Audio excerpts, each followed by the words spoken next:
वो भारत की संस्कृति और सभ्यता के प्रतीक हैं।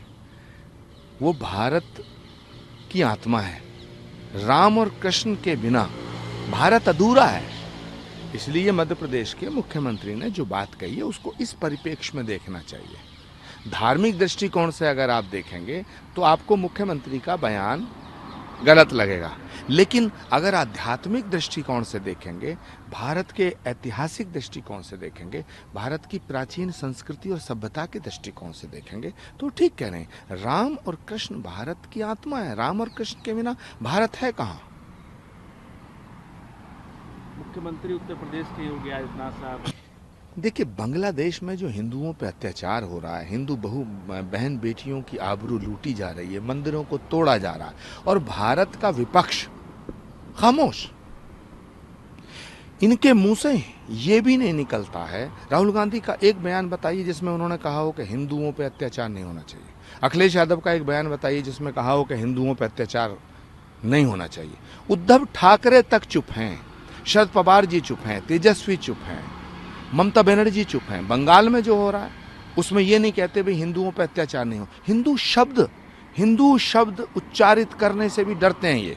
इसीलिए योगी आदित्यनाथ जी ने जो बात कही है, और पूरा का पूरा विपक्ष ये इस मौके की तलाश में है कि कैसे ही सनातन को बांट दिया जाए।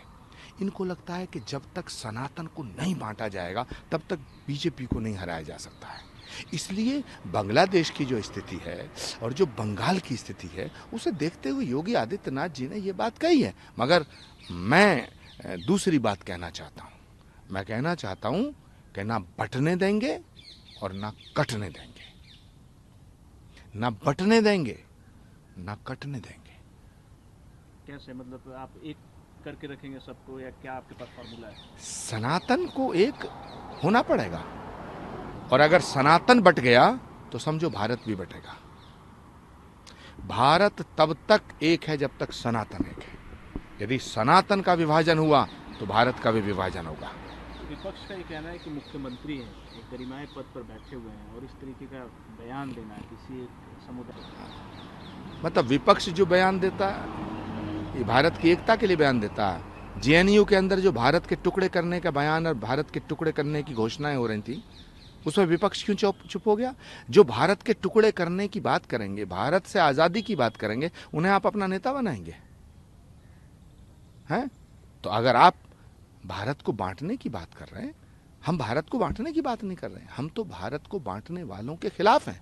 हम तो कह रहे हैं सनातन को एक रखना है। सनातन एक रहेगा तो भारत एक रहेगा। इसीलिए मैं कहना चाहता हूं कि ना बंटने देंगे और ना कटने देंगे।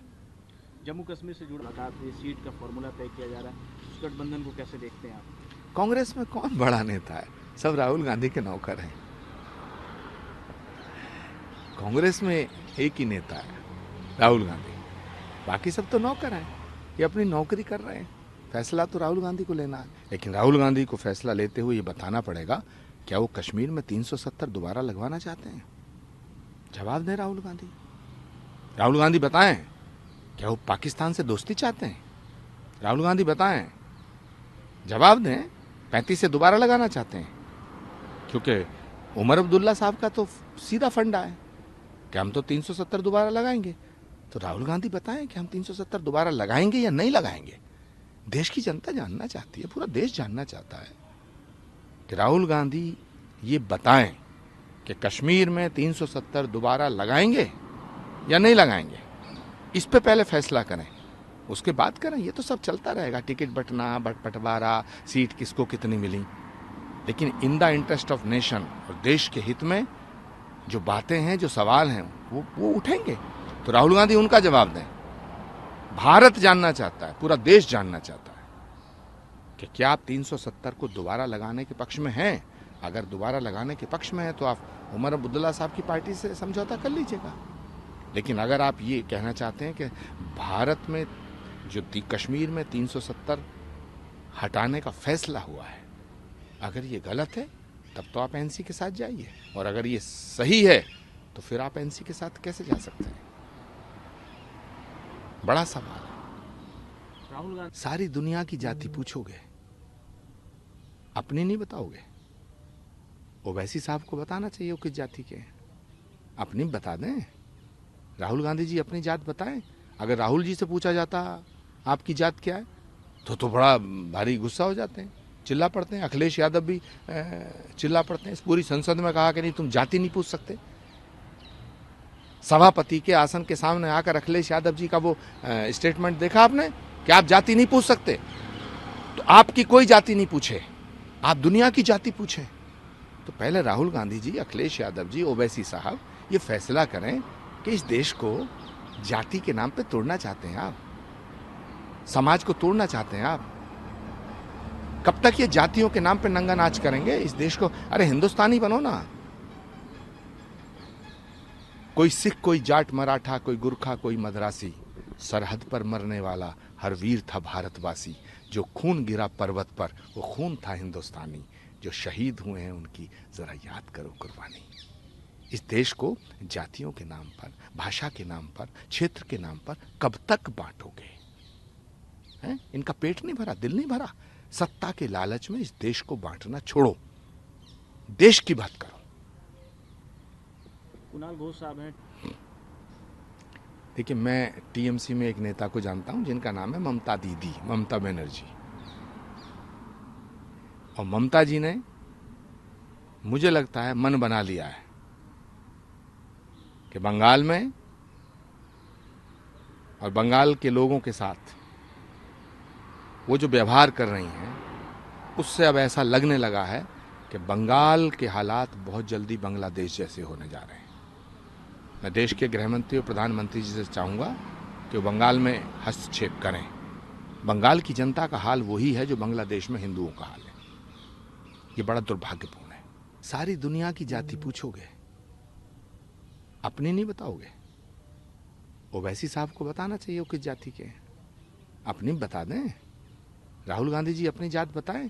अगर राहुल जी से पूछा जाता आपकी जात क्या है तो बड़ा भारी गुस्सा हो जाते हैं, चिल्ला पड़ते हैं। अखिलेश यादव भी चिल्ला पड़ते हैं। इस पूरी संसद में कहा कि नहीं तुम जाति नहीं पूछ सकते।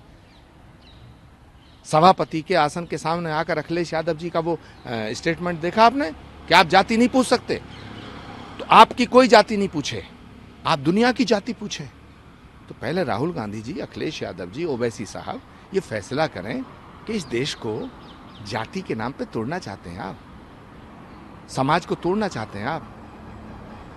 कब तक ये जातियों के नाम पे नंगा नाच करेंगे इस देश को? अरे हिंदुस्तानी बनो ना। कोई सिख, कोई जाट मराठा, कोई गुरखा, कोई मद्रासी, सरहद पर मरने वाला हर वीर था भारतवासी। जो खून गिरा पर्वत पर वो खून था हिंदुस्तानी। जो शहीद हुए हैं उनकी जरा याद करो कुर्बानी। इस देश को जातियों के नाम पर, भाषा के नाम पर, क्षेत्र के नाम पर कब तक बांटोगे? हैं? इनका पेट नहीं भरा, दिल नहीं भरा। सत्ता के लालच में इस देश को बांटना छोड़ो, देश की बात करो। कुणाल घोष साहब हैं। देखिए, मैं टीएमसी में एक नेता को जानता हूं जिनका नाम है ममता दीदी, ममता बनर्जी। और ममता जी ने, मुझे लगता है, मन बना लिया है कि बंगाल में और बंगाल के लोगों के साथ वो जो व्यवहार कर रही हैं उससे अब ऐसा लगने लगा है कि बंगाल के हालात बहुत जल्दी बांग्लादेश जैसे होने जा रहे हैं। मैं देश के गृहमंत्री और प्रधानमंत्री जी से चाहूँगा कि वो बंगाल में हस्तक्षेप करें। बंगाल की जनता का हाल वही है जो बांग्लादेश में हिंदुओं का हाल है। ये बड़ा दुर्भाग्यपूर्ण